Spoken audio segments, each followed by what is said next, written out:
இதில் விட்டு பைரி வேல்டுபட்டி.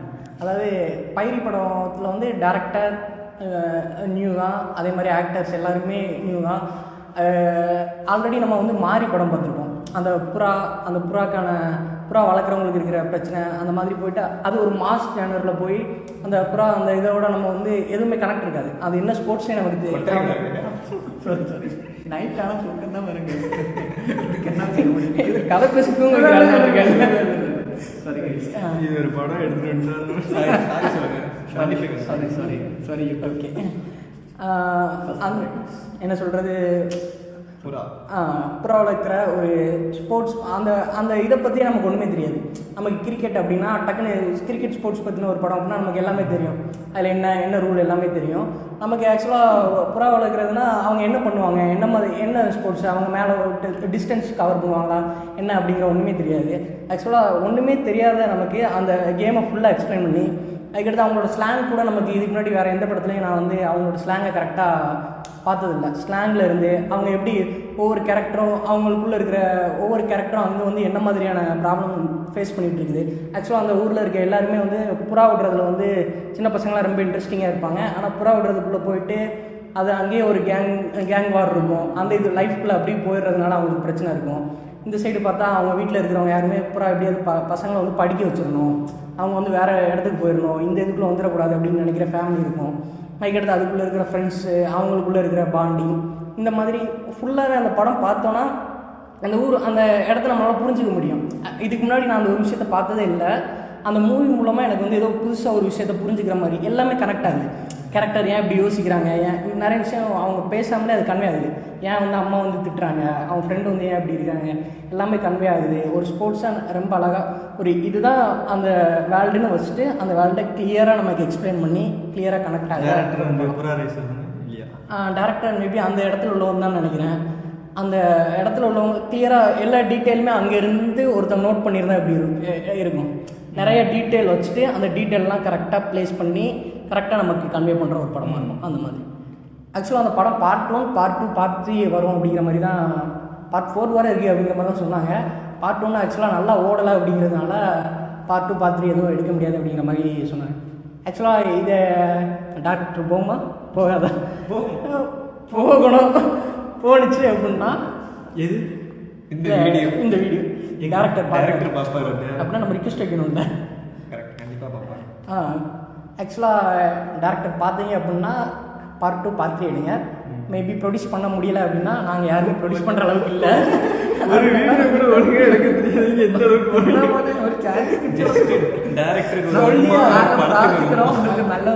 இல்லை க்ரௌட் ஃபண்ட் ஏதாவது கலெக்ட் பண்ணுறாங்க அப்படின்னா க்ரௌட் ஃபண்ட் கலெக்ட் பண்ணீங்க அப்படின்னா எங்களால் முடிஞ்ச ஒரு குட்டி அமௌண்ட் வந்து ஆக்சுவலாக நானுமே தேட்டரில் பார்க்குறேன். தேட்டரில் பார்த்தோம்னா ஒரு அமௌண்ட் ரீரிலீஸ் பண்ணலாம் அப்படின்லாம் க்ரௌட் ஃபண்ட் கலெக்ட் பண்ணாங்க.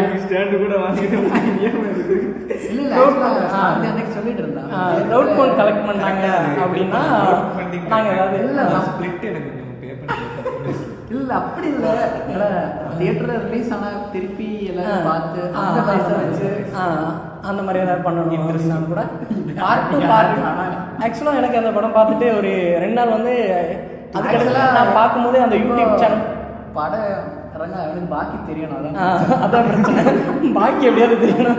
கதை வந்து பாதியில் இன்னைக்கு என்னடா ஆச்சு அப்படிங்கிறது தெரியாமல் ஒரு கஷ்டத்தில் இருக்கிறேன். எப்படியா பார்த்து அட்லீஸ்ட் ஸ்கிரிப்டாக ஷேர் பண்ணுங்க நான் என்னாச்சு அப்படின்னு பார்த்துக்கிறேன். சரி அவங்களுக்கு ஒரு தம்ஸ் அப் கொடுப்போம். அங்கேருந்து கேமரா யாரும் எனக்கு தனியாக பேசிட்டு சூப்பர் இல்லை, இவன் சொன்ன மாதிரி தான். சௌபின் சாகர் தெரியும்ல, பிரேம படத்துல ப்ரொஃபஸர் கூட ஒரு பிடி சார் இருந்து பெரிய ஆள் தான். அவங்கள ஃபர்ஸ்ட் டைரக்ட் பண்ண படம் உண்டு இதே மாதிரி தான். அந்த வேர்ல்டு இதே மாதிரி தான். அந்த புறா அங்கே பறவை தான், பறவை பேரே பறவை. என்ன மீன் பண்ணுவாங்க, இந்த புறா தான். ஸோ அவங்க புறா இது பண்ணுவாங்க, ஃப்ளை பண்ணி. அதான் அங்கே இதே மாதிரி தான், சேம் டு சேம் கதை தான் கிட்டத்தட்ட. ஐ மீன் அதில் என்னன்னா அவங்க அதுக்கு அடுத்து ஒரு கேங் மாதிரி அவங்க வேற கேங் கூட சண்டை போடுவாங்க. சண்டையில் வந்துட்டு ஒராள் மறிச்சும் அவங்க வந்து அவங்கள எல்லாரும் சேர்த்து கொண்டு வந்த ஒரு நல்ல கேரக்டர் அந்த ஏரியாவில். அது வந்து துல்கர். அது நல்லா இருக்கும். அதுவும் இந்த மாதிரி தான் அந்த வேர்ல்டு. அதில் சௌபினும் நம்மளோட ஸ்ரீநாத் பாசியோட அவங்க வில்லன் மாதிரி ஆகிட்டு சூப்பரான பர்ஃபார்மன்ஸ். லாஸ்ட் கூட்டம் அடிக்கடி சேர்ந்து ஒர்க் பண்ணுது. அது ஏன் தெரியல அவங்க ஃப்ரெண்ட்ஸு. பட் அதான் சொன்ன உடனே அதான் ஞாபகம் அந்த வேர்ல்டு. அதில் ஒரு ஃபைட்டு கேங்ஸ் எல்லாம் சொன்னது அதோட நல்ல படம் தான் பார்ப்பேன் ஆக்சுவலாக. அதே மாதிரி இப்போது இன்னொரு படம் இருக்குது வேர்ல்டுனா ஸ்போர்ட்ஸ் வச்சு இன்னொரு ஸ்போர்ட்ஸ் வச்சு ஸ்போர்ட்ஸில் டானாக்காரன் அப்படின்னு ஒரு படம். டானாக்காரன் தெரியுங்களா? அது வந்து ஜஸ்ட் அந்த கிரவுண்டில் இறங்கி அந்த கிரவுண்டில் வந்து லாஸ்ட்டில் வந்து அவங்க பரைட் பண்ணி முடிக்கிறதுக்குள்ளே வர இருக்கிற மாதிரியான ஒரு படம். ஆக்சுவலாக கரெக்டாக சொல்லுவாங்க, பிரிட்டிஷ் டைமில் வந்து அவங்க வந்து பீப்புளை வந்து ரூல் பண்ணணும். ஆக்சுவலாக அவன் வந்து இவ்வளோ தான் பண்ணணுங்கிற லிமிட்டேஷன் கொடுக்கறதுக்கு அவனுக்கு வந்து ஒரு ஆளை வச்சு அதை பண்ணுறதுக்கு தேவையான இதை வந்து இதை க்ரியேட் பண்ணது தான் நம்ம இப்போ வர அதை தான் ஃபாலோ பண்ணிகிட்டு இருக்கோம் சிஸ்டமாக அப்படிங்கிறதையும். அந்த ஆக்சுவலாக அப்போ இது சொல்லிகிட்டு இருந்தோம்ல மாவீரன் இந்த படம்லாம் சொல்லிட்டு இருந்தோம். அந்த படத்தில் வந்து ஒரு ஃபீல் கொடுக்கும். அந்த ஒரு 100 பேரை வந்து அவன் அடிக்கும் போது நமக்கு வந்து ஒரு ஃபீல் கிடைக்கும். ஆக்சுவலாக இந்த படத்துலையும் அவங்க அதில் ஒரு ஸ்போர்ட்ஸ் இருக்குது. அவங்க வந்து இது பண்ணுறது, எக்ஸசைஸ் பண்ணுறது, அதுக்கடுத்து அந்த எல்லாம் அதில் வந்து ஒரு ட்ரிகர் பண்ணுற ஒரு போலீஸ் கொஞ்சம் ஸ்ட்ரிக்டாக இருக்கிற ஒருத்தர் வந்து அவனை வந்து இது பண்ணுவார். ஒன் ஹவர் வந்து அவர் சொல்கிறதெல்லாம் நம்ம செய்யணும், ஏதாவது தப்பு பண்ணிட்டோம் அப்படின்னா. அந்த மாதிரி ஒரு இடத்துல வந்து ஹீரோ கேரக்டர் வந்து அவர்கிட்ட போய் மாட்டிப்பார். ஆக்சுவலாக 1 ஹவர் வந்து அவன் சொல்கிறது, அவன் புஷ்அப்ஸ் எடுக்க சொன்னால் புஷ்அப்ஸ் எடுக்கணும், ஓட சொன்னால் ஓடணும், அதெல்லாம் பண்ணணும். ஆக்சுவலாக அந்த 1 ஹவர் அவன் அதெல்லாம் பண்ணி முடிக்கிறான் அப்படிங்கிறதே நமக்கு வந்து அந்த ஒரு ஃபீல் கிடைக்கும். அந்த ஒரு 100 பேரை ஒரு ஹீரோ அடிச்சு போட்டால் நமக்கு ஒரு ஃபீல் கிடைக்கும்ல, அவன் பண்ணிட்டான் அப்படிங்கிறது. ஆக்சுவலாக நமக்கு வந்து அந்த இது தெரியவே தெரியாது. நம்ம என்ன சொல்கிறது, அந்த இதுலேயே நம்ம இல்லை. இந்த மாதிரிலாம் பண்ண வைப்பாங்க. 1 ஹவர் ஆக்சுவலாக ஒருத்தனை ஓட சொன்னால் நம்ம ஈஸின்னு கூட நினச்சிடும். 1 ஹவர் ஓடணும், புஷ்அப்ஸ் எடுக்கணும், இவ்வளோ தானே அப்படிங்கிறது. ஆனால் அது அந்த கதைக்குள்ளே பார்க்கும்போது அந்த 1 ஹவர் ஓடுறதும் இது பண்ணுறதும் நம்ம பண்ணிடணும் அப்படிங்கிற ஒரு கஷ்டத்தை நமக்கு அதை கரெக்டாக கன்வே பண்ணுற மாதிரி அவங்களோட ஃபீலை நம்மளால் கனெக்ட் பண்ணிக்க முடிஞ்சிச்சு நிறைய இதில். அந்த ஸ்போர்ட்ஸ்க்கான அந்த ஒரு இதுக்கான இம்பார்ட்டன்ஸை நம்மளால் புரிஞ்சுக்கிறோம். அதேமாதிரி லாஸ்ட் வந்து நம்ம பரையல்லாம் இப்போது ஸ்கூலில் வந்து இது பண்ணுவாங்க, பசங்க பண்ணுறதெல்லாம் பார்த்துருக்கோம். அப்போது நமக்கு வந்து ரொம்ப இவ்வளோ இதுவா அப்படின்னு நமக்கு தெரியாது. ஆக்சுவலாக அந்த படத்தோட எண்டிங்கில் எல்லோரும் வந்து சேமாக அந்த மாதிரி பண்ணணும். அப்படி பண்ணுறது வந்து ஆக்சுவலாக நமக்கு அந்த ஃபீல் கொடுக்கும், எல்லோரும் கரெக்டாக பண்ணிடணும். அந்த ஒரு சின்ன விஷயமா இருந்தாலும் அந்த இதை நமக்கு அப்படி அந்த ஒரு ஸ்போர்ட்ஸை அது வந்து வின் பண்ணணும் அப்படிங்கிறத நமக்கு கரெக்டாக கன்வே பண்ணுவாங்க. இது இப்படி இருக்குது அப்படின்ற ஒரு விஷயத்த. ஸோ அந்த மாதிரி மூவி வந்து இந்த ஜானருக்குள்ளே இருக்குது. இதுதான் இந்த படம் அப்படின்னா அந்த கிரவுண்டில் ஆரம்பித்து கிரவுண்ட்லேயே முடிகிற படம். அது வந்து நமக்கு ரொம்ப கன்வேவபிளாக இருக்கும். அதுக்குள்ளே இருக்கிற கேரக்டர்ஸ் எல்லாம் நம்மகிட்ட பேசுகிற மாதிரி இருக்கும். நம்மளால் அந்த படத்தோட புரிஞ்சுக்க முடியும். ப்ளஸ் அந்த படம் முடிச்சுட்டு வந்ததுக்கப்புறம் நம்மளால் யோசிக்க முடியும், போலீஸ் ஏன் இப்படி அவங்க க்ரியேட் ஆகுறாங்க, ஏன் அந்த சிஸ்டம் இப்படி இருக்குது அப்படிங்கிற மாதிரி நமக்கு லைட்டாக யோசிக்க முடியும். ஸோ அந்த மாதிரி ஒரு டேரக்டர் போலீஸ் தானே? டேரக்டர் வந்து தமிழ்னு நினைக்கிறேன் அவரோட பேர்.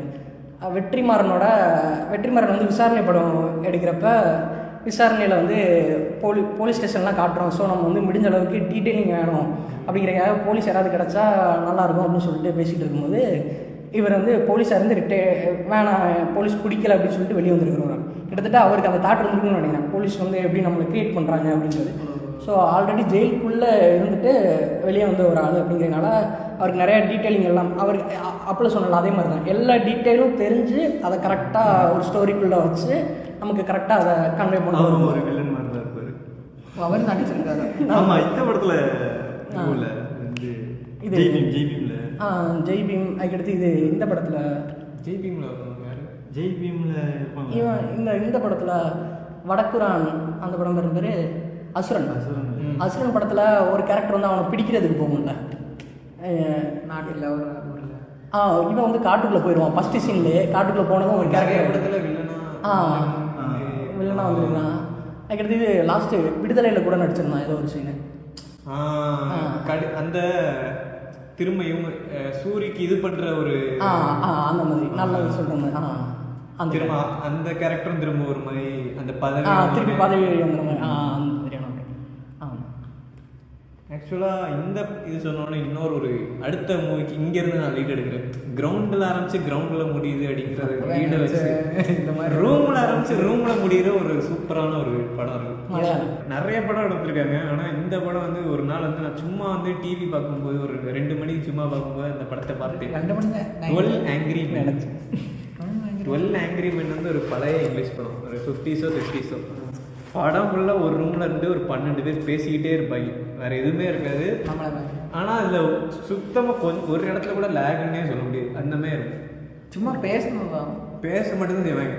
ஜஸ்ட் சிம்பிள் பிளாட் என்னன்னா, ஒரு மர்டர் நடந்திருக்கு, ஒருத்தருக்கு வந்து அவனுக்கு வந்து டெத் சென்டென்ஸ் வந்து கொடுக்கணுமா இல்லையாங்கிறது அதுக்கு வந்து ட்ரையலில் இருக்கான். இந்த 12 பேர் சேர்ந்து டிசைட் பண்ணணும். இல்லை ஸ்டார்டிங்கில் 11 பேரும் அவனை ஓகே டெத் சென்டென்ஸ் வந்து கொடுத்துருவோன்னு சொல்கிறாங்க, ஒருத்தன் மட்டும் வேணாம் அப்படின்னு சொல்கிறான். இவன் எப்படி அவ்வளோ பேரையும் கன்வின்ஸ் பண்ணுறான், இல்லை அடுத்து என்ன நடக்குது, அது இது ஃபுல்லாக அந்த கான்வர்சேஷன் மட்டுமே அந்த படம். ஆனால் அது வந்து கடைசி வரைக்கும் இங்கே வந்து உங்களுக்கு எங்கேயுமே அதாவது தான் நான் வந்து ஃபஸ்ட்டு ஒரு சிம்பிள் பிளாட்டு ஃப்ளாஷ்பேக்கு எனக்கு ஞாபகம் இல்லை. மேபி அப்படி இருந்தாலுமே அந்த ரூமை தவிர வேறு சீன்னா ஒரு 4-5 சீன் ரொம்ப ரேராக தான் இருக்கும், பேச மட்டும் தான் செய்வாங்க. ஸோ அந்த வச்சு இப்படி ஒரு படம் எடுக்க முடியும் அப்படின்றது ரொம்ப கஷ்டமான விஷயம் இல்லை. எக்ஸிக்யூஷனாகவும் இது அது அந்த அளவு உங்களுக்கு ஸ்க்ரீன் பிளே எல்லா நாலேஜும் இருந்தால் தான் அதெல்லாம் பண்ண முடியும். ஸோ ஒரு சைக்காலஜி மாதிரியான படம்னா ஒரு சிங்கிள் ரூம் எடுத்துருவாங்க, இந்த மல்டிபிள் பர்சனாலிட்டிலாம் அந்த மாதிரிலாம் எடுத்துடலாம். சும்மா அந்த மாதிரிலாம் நிறைய இருக்குது, ரூம் ஸ்பிரிட் அந்த 12 பேர் பேசுனது எப்படி. இது வந்து இந்த படத்தை வந்து பாருங்க. ஆனால் வந்து இதோட தமிழ் வெர்ஷன் ஒன்று இருக்குது, சாந்தனு பாக்கியராஜ் வச்சு 12 பேர், இது அதை கண்டிப்பாக பார்த்துறாதீங்க. ஆக்சுவலாக இதோட தமிழ் வெர்ஷன் ஓரளவு டீசெண்டான ஒரு படமும் இருக்குது, போட்டு. ஆக்சுவலாக இது கிட்டத்தட்ட இதோட தமிழ் வெர்ஷன் வந்துருக்கான். தமிழ் வெர்ஷன் ஒரு உலக போர் நடந்துட்டு இருக்கிற டைமு. அந்த டைமில் இல்லை தப்பிக்கணும் அப்படின்னு நினைக்கிற கொஞ்சம் பேர் பிரிட்டிஷ் சைடுலேருந்து அவங்களுக்கு சில பிரச்சனை இருக்கும். அவங்க எல்லோரும் ஆக்சுவலாக ஒரு போட்டில் ஏறி அவங்க இங்கேருந்து நிலத்துல இருந்தால் குண்டு விழுந்துடலாம் அப்படின்னு சொல்லிட்டு தப்பிக்கிறதுக்காக இதில் போகிறாங்க. வேறு பொலிட்டிக்கல் ஐடியா உள்ள ஒரு 10 பேர் இருப்பாங்கன்னு நினைக்கிறேன், கரெக்டான தெரியல. அதில் வந்து அந்த போட்டில் ஓட்ட விழுந்ததுக்கப்புறம் தண்ணி உள்ள ஆரம்பிச்சிருது. கொஞ்சம் பேருக்கு வெளியே குதிச்சாதான் சென்னையை ரெப்ரசென்ட் பண்ண மாதிரி அப்படி தானே. சென்னையில் உள்ளவங்க அவங்களுக்குள்ள இருக்கிற பொலிட்டிக்கல் ப்ராப்ளம் அந்த மாதிரியான ஒரு திங். அதுக்கடுத்து இப்போ அந்த போட்டில் தண்ணி வர்றது வந்து 2 பேர் குதிச்சாதான் மீதி எல்லாரும் சர்வே பண்ண முடியும் அப்படிங்கிற ஒரு நிலைமை. ஸோ எல்லோரும் பேசி வேறு எல்லாரையும் கன்வின்ஸ் பண்ணணும் யாரை குதிக்க வைக்கணும் அப்படின்னு சொல்லிட்டு. அந்த மாதிரி இருக்கிறதுக்குள்ள அவங்க அந்த பொலிட்டிக்கலாக அவங்க என்னென்னலாம் பேசிக்கிறாங்க, என்னென்னலாம் இருக்குது அப்படிங்கிற ஒரு ட்ராமா. இதுக்கு இடையில வந்து பிரிட்டிஷ்கார ஒருத்தவங்க வந்து போட்டு வந்து இன்னொரு சைடு வந்துட்டு இருக்கும், ஒரு சைடு வந்து சுறா மீன் வந்து சுற்றிகிட்டே இருக்கும். அதில் அங்கே விழுந்தாலும் இறந்துருவோம், கொஞ்சம் தள்ளி போகணும் அப்படிங்கிற மாதிரியான இது அவங்களுக்குள்ளே இருக்கிற ட்ராமாவை வச்சு லாஸ்ட்டு முடியும் மேக்ஸிமம். ஆனால் இதில் வந்து கரைக்கு முன்னாடியும் கொஞ்சம் ஸ்டோரி உண்டு, லாஸ்ட்டு வந்து கரைக்கு அப்புறமா முடியும். ஆனால் மேக்ஸிமம் சீன் வந்து இந்த கடலுக்குள்ளே அவங்க என்னென்ன பேசிகிட்டு இருக்கிறாங்க, என்னென்ன நடக்குது அப்படின்னு ஆக்சுவலாக ஓரளவு டீசெண்டாக முன்னே நம்ம பேசியிருக்கோம். இது மலையாளத்தில் படம் இல்லை, அது சீரியஸ் இல்லை, சீரியஸான படம் இல்லை. விஜய் சூப்பர் பௌர்ணமி, அது light hearted movie. Vijay super Pournami வேண்டாம், இது சொல்லலாங்க நம்மளோட அவளை பற்றிய ஃப்ரீசரில் ட்ராப் ஆகிட்டு போகுது. ஹெலன் நினைக்கிறேன். ஆமாம் ஹெலன். அதுவும் அதே மாதிரி தானே. அவளை அது പക്ഷേ அது ஒரு சர்வைவல், அது சர்வைவல் வேற ஜெனரேஷன்லாம் சொல்லலாம். அந்த மாதிரி கான்ஸ்டன்ட் சொல்ல முடியாது. சர்வைவல் அடுத்து அரசா வந்து ரொம்ப நேரமாக அவனுடைய சும்மாவே இருக்கணும். அரசா வந்து பிடிக்குதுன்னு சொல்றதே ஒரு பெரிய விஷயம். படத்துக்கு எப்போ யோசிச்சு தான் பேசுவாங்க, ரொம்ப யோசிச்சு மண்டே உடச்சி. மார்க் கண்டினியூ படம் பிடிக்கும். ஏன்னா மார்க் சொல்லாட்டி சொல்றது நல்ல படம் தான் சொல்றேன். எனக்கு தமிழ் தெரியாது. சரி நீங்கள் வந்தீங்கல்ல, நல்லா தான் இருந்துச்சு. அவ்வளோ திட்டினாரு, என்னடா எடுத்துட்டு சென்னை அவங்க இவங்களுக்கு ரசிக்க தரல சென்னை. ஜிபியும் நல்லா இருக்குங்கன்னா மார்க் கண்டினியூ நல்லா இல்லைங்க. பார்க்கலாம், தியேட்டர்ல போயிட்டு ஒரு வாட்டி பார்க்கலாம். தியேட்டர்ல வெளியே வந்ததுக்கு அப்புறம் அந்த 2 படத்தையும் பார்க்க முடியாது. மார்க் கண்டினியூ நல்லா தான் இருந்துச்சு, நல்ல கதை. ஆக்சுவலாக நல்ல கதை அதில். ஆக்சுவலாக இது வந்து ஒரு சயின்டிஃபிக் ஃபேண்டசி அந்த மாதிரியான ஒரு படம். சயின்டிஃபிக்லாம் வந்ததா? டைம் ட்ராவல் அவ்வளோதான். அந்த ஒரு சின்ன விஷயத்த ஃபேண்டசியாக யூஸ் பண்ணி ஃபேண்டசி அதில் நிறைய லாஜிக் இல்லை. ஆனால் அது ஆனால் கதை எனக்கு அந்த கதை பிடிச்சிருந்துச்சு. மற்றபடி இந்த சீன்ஸ், இந்த எல்லாருக்கும் பிடிக்கிற சீன்ஸு அதெல்லாம் இருந்தாலுமே அதில் எனக்கு அந்த ஃபோக்கஸ் இல்லை. படத்தில் கதை, அந்த ஆக்டிங்கு, அந்த Actually lag அதெல்லாம் லேக் எனக்கு இருந்துச்சான்னு தெரில, ஆனால் ஓவராலாக பார்க்கும்போது நல்லா இருந்துச்சு. சத்தம் அந்த மாதிரி போட்டு தட்டு தட்டியிருக்காங்க. படம் நல்லா தான் இருந்துச்சு. ஆக்சுவலாக ஆனால் அதை சொல்ல வரலையே, வேற ஏதோ சொல்லுவாங்க. ரீசெண்டாக நல்லா கொஞ்சம் நாள் முன்னாடி இது பிளாக் ஸ்வான்னு ஒரு படம். பிளாக் ஸ்வான் இந்த நேட்டலி போர்ட்மேன். அது வந்து எப்படின்னா ஒரு கலைக்காண்டி அவளை வந்து எப்படி மாத்திக்கிறா அப்படின்ற மாதிரி ஒரு ஆளுக்கு அந்த டான்ஸ் பேர் அந்த இது. அது வந்து அவளுக்கு வந்து ரொம்ப சாஃப்டான பொண்ணு. எப்போதுமே வந்து ஒயிட் ஸ்வான் தான் பண்ணி பழக்கம். நல்ல ரொம்ப சாஃப்ட். அவளுக்கு வந்து ரொம்ப அதட்டி கூட பேச தெரியாது அந்த மாதிரி. ஆனால் அவளை வந்து இந்த பிளாக் ஸ்வான் பண்ணுறதுக்காண்டி அவளை எப்படி மாற்றிக்கிறா அப்படின்ற மாதிரி. அதில் ஒரு கதை உண்டு. பிளாக் ஸ்வான் அது மறந்துருச்சு. ஒயிட் ஸ்வான் கஷ்டமான ஏதாவது லவ் மேட்டர் தான் நினைக்கிறேன். பிளாக் ஸ்வான் வந்து ஏமாற்றி ஒருத்தன் கூட போகிறது அந்த மாதிரி நினைக்கிறேன். அது எனக்கு கரெக்டாக தெரில. அது வந்து பெர்ஃபார்மன்ஸ் பண்ண கஷ்டமாக இருக்கும். இவன் வந்து சாஃப்டாகவே பண்ணி பழக்கமானது. அதுக்காண்டி இவள் வந்து என்ன அது எப்படி போகணும்னா ஒரு சைக்காலஜிக்கல் நம்ம அப்படி மாறணும்னு சொல்லி அவளாகவே அவள் மனசுக்குள்ளே ஒரு கதையை பில்டு பண்ணி அவள் அந்த ஒயிட் ஸ்வானாக நடிக்கும்போது ஒரு கதை யோசிச்சிருப்பா. பிளாக் ஸ்வானாக மாறும்போதே ஒரு இடத்துல வந்து அவளையே காயப்படுத்திக்கிற மாதிரி வரும். அதெல்லாம் வந்து பண்ணி அதாவது சைக்காலஜிக்கலாக அவள் ஒரு கதையை ரெடி பண்ணியிருப்பாள். ஆனால் அந்த இது அவளுக்கு தெரியாது. அவள் வந்து அவளையே கொன்றுவா லாஸ்ட்டு மேலே இருந்து குச்சி எதுலையோ இருந்து கீழே விழுந்து செத்து போகிறோம். அது வந்து நார்மலாக கலைக்காண்டி டெடிக்கேஷனாக நிறைய பேர் யோசிப்பாங்க கதைலாம். ஆனால் இந்த கதை எப்படி வந்துச்சுன்னா ஒரு சைக்காலஜிக்கலாக எப்படி எடுக்கலாம் அப்படின்ற மாதிரி ஒரு யோசித்து எடுத்தது வந்து நல்லா இருந்துச்சு.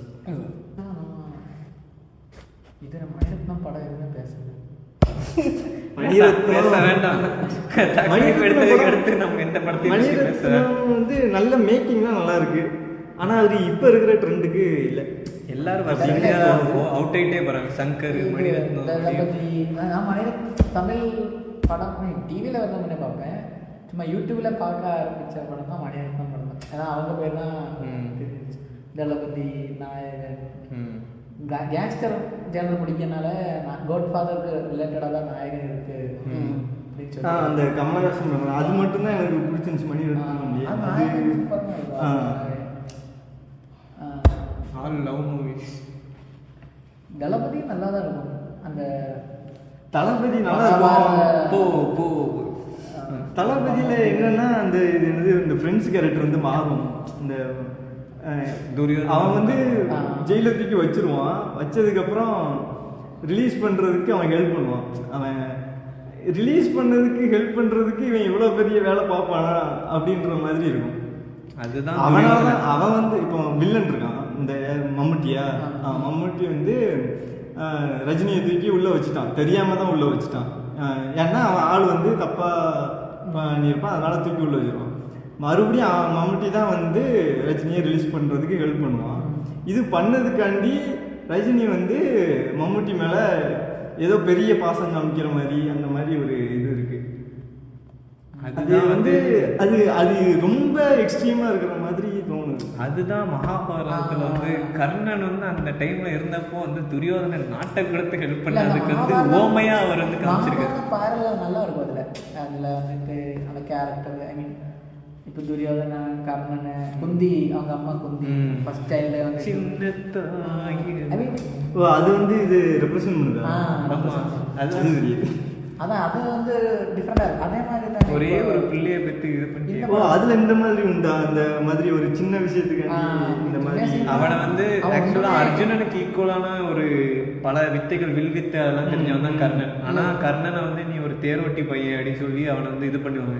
அந்த இடத்துல வந்து துரியோதனை வந்து தேரோட்டி இந்த நான் என் ராஜ்யத்தில் ஒன்று கொடுக்குறேன் இதை வச்சுக்க அப்படின்னு சொல்லிட்டு இப்போ இவன் ராஜா அப்படின்னு சொன்னேன். அந்த பொண்ணு தேடி போகும்போது பொண்ணு பார்க்க போவான் அவங்க வீட்டில் போகும்போது அவனுக்காண்டி என் ஃபேமிலியாக அதே மாதிரி ஃபர்ஸ்ட் டைம் தெருவில் இருந்து ரஜினி நிறைய யார் பேசினாலும் விட்டு கொடுக்க மாட்டான். அது வந்து துரியோதன கர்ணன் அந்த இது குந்தி இது அதே தேரவட்டியில இருந்து பெரிய ஆளாக்குறது ஓகே, பெரிய விஷயம். அந்த மாதிரி அதே மாதிரி மனிதன் இல்லை ராமாயணம் மதியத்திலேயே குறை சொல்லுது இடம் இந்த மாதிரி மணிரத்னம் பார்த்துட்டு இருப்பாரு. விக்ரத்தோட அந்த படம் அது விக்ரத்தோட படம் ராவணன், அது ராமாயணம், ராவணனோட பர்ஸ்பெக்டிவ். ஆமாம் அண்ணா, அது மணிரத்னம் தான். ரீசெண்டாக பார்த்த படத்தை சொல்லலாம். ரீசெண்டாக வந்து வீரதீர சூரா, அப்புறம் வந்து லப்பர் பந்து, அப்புறம் வந்து மகாராஜா. ஃபர்ஸ்ட் ரிவ்யூ எடுத்த படம் மகாராஜா தானே. அதோட லப்பர் பந்து தானே ரிவ்யூ எடுத்ததா? மகாராஜா தானே ஃபர்ஸ்ட். அதுக்கு தானே லப்பர் பந்து இல்லையா? எல்லாமே ஹார்ட் டிஸ்க்ல தான் இருக்கு. ஹார்ட் டிஸ்க் மட்டும் இல்லை, அதோட எபிசோட்ஸ் வெறும் என்னைக்காவது ஹார்ட் டிஸ்க் கிடைச்சோடனே ஹார்ட் டிஸ்க் இதோட ஆர்டிஸ்ட் எனக்கு காணாமல் போகுதுங்கிறது யாருக்குமே தெரியும். அந்த தூங்க விடுங்க. ஓகே ஆக்சுவலாக இயற்கை வந்து ஜனாவோட படம். எனக்கு இயற்கையை விட இது மியூசிக் அது கேட்டிருப்பீங்க யாராவது இது கிளைமேக்ஸ் வந்து கண்டிப்பா உங்களுக்கு ரிலேட்டபிளா இருக்கும். நம்ம எல்லாருமே இயற்கையை விட தியா படம் அதுக்காக நம்ம செப்பரேட் லவ் ரிலேட்டடா அது கண்டிப்பா ஒரு தனி படம் வீடியோ நம்ம எடுக்கணும். ஏன்னா இவங்க பொண்ணுங்க தான் பெஸ்ட். நான் சொல்லல அது யாரும் நீங்களே இவன் தான் ஆக்சுவலாக ஒரு இயற்கை வந்து ஒரு தியா சொன்னார்ல, ரெண்டுமே இந்தியா வர்றேன் இயற்கையை பேசுறேன். ஆக்சுவலாக ரெண்டுமே ஒரு ட்ரையாங்கிள் லவ் ஸ்டோரி. ஆக்சுவலாக இதில் வந்து எப்படி இருக்கும்னா, ட்ரையாங்கிள்னா ஒரு பொண்ணை வந்து ரெண்டு பசங்க வந்து லவ் அந்த மாதிரி இருக்கிறது. ஆக்சுவலாக நார்மலாக வந்து இப்போது படம் எடுத்துட்டோம்னா ஹீரோ வந்து ஒரு பொண்ணை லவ் பண்ணுவார். ஆல்ரெடி அந்த பொண்ணு வேறு யாராவது பையனை லவ் பண்ணிட்டு இருப்பாங்க. டக்குன்னு என்ன பண்ணிடுவாங்க, அந்த பையன்ட்டு இருக்கிற ஒரு பேடான சைடை காட்டுவாங்க. அவன் வந்து நல்லவல்ல அப்படிங்கிற மாதிரி காட்டிட்டு ஹீரோ தான் அதுக்கு கரெக்டு, அந்த பொண்ணு கரெக்ட் அப்படின்னு கன்வே பண்ணி முடிச்சு வச்சுருவாங்க. அந்த மாதிரி இல்லாமல் ஆக்சுவலாக இதில் ரெண்டு பசங்களுமே ரொம்ப நல்ல பசங்க அப்படிங்கிற மாதிரியான ஒரு ஸ்டோரி. அதில் வந்து ஹீரோ வந்து ஒருத்தன் நம்ம மெயினாக நம்ம பார்க்குற வியூவில் இருந்து காட்டுற ஒருத்தன் வந்து அவனுக்கு லவ் கிடைச்சா கிடைக்கலையா அப்படிங்கிற மாதிரி. இது வரைக்கும் படம் நல்லா இருந்துச்சு.